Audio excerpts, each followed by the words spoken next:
The ninth of the 10 Commandments is, "You shall not give false witness against your neighbor."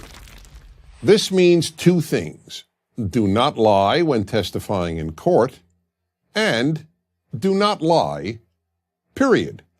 Remember, in order for an action to be prohibited or demanded in the 10 Commandments, it has to be fundamental to making civilization. As important as donkey riding might have been when the 10 Commandments were given, the 10 Commandments contains no commandment to ride your donkey responsibly. A society can survive bad donkey drivers, but it cannot survive contempt for truth, whether inside or outside a courtroom. If people testify falsely in a courtroom, there can be no justice, and without even the hope of justice, there can be no civilization. The Hebrew Bible was so adamant on this subject that the punishment imposed on a witness who gave false testimony was the same as the punishment that would have been meted out to the accused had the false testimony been believed. In the case of a crime that would be punishable by death, therefore, the false witness was liable to be put to death. But the commandment is clearly concerned with truth generally, not only in a courtroom.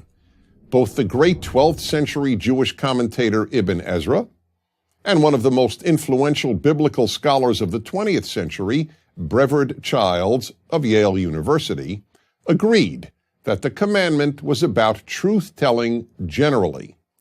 As Childs pointed out, if the 10 Commandments were solely concerned with truth and falsehood in a courtroom, it would have added words such as in court. There are many important values in society, but truth is probably the most important. Goodness and compassion may be the most important values in the micro or personal realm, but in the macro or societal realm, truth is even more important than compassion or kindness. Virtually all the great societal evils, such as African slavery, Nazism, and communism, have been based on lies.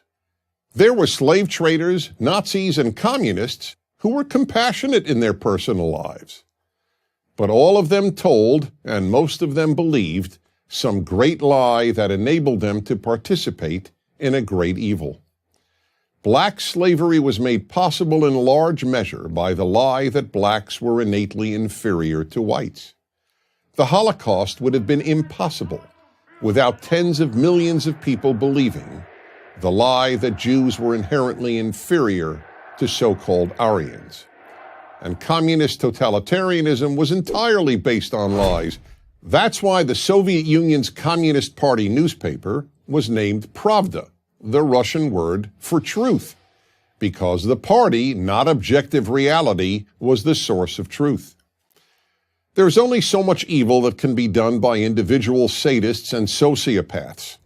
In order to murder millions, vast numbers of otherwise normal, even decent people must believe lies. Mass evil is committed not because a vast number of people seek to be cruel, but because they are fed lies that convince them that what is evil is actually good. However, one big obstacle to truth-telling is that believers in causes, including good causes, that don't place truth as a central value, will be very tempted to lie on behalf of their cause. There are many examples. In the 1980s, for example, to promote the cause of the homeless, the leading activist on their behalf claimed that there were 2 to 3 million homeless in the United States. Years later, he admitted on national television that he had to come up with a number and made that one up. The real number was between 250,000 and 350,000. Similarly, groups in the fight against cancer were caught greatly exaggerating the number of women who get breast cancer each year. Why? In order to frighten more women into getting mammograms. Again, lying on behalf of a good cause. Why is lying on behalf of good causes destructive? Because if we don't know what's true, how and where do we know how to properly allocate society's limited resources? And in the worst cases, it distorts society's priorities and therefore does great harm. The Ten Commandments is there to warn all of us that with very few exceptions, such as the immediate saving of innocent life, no cause is more important than truth-telling. The Ten Commandments is the greatest list of instructions ever devised for creating a good society, but such a society cannot be created or maintained if it is not based on truth. I'm Dennis Prager. Join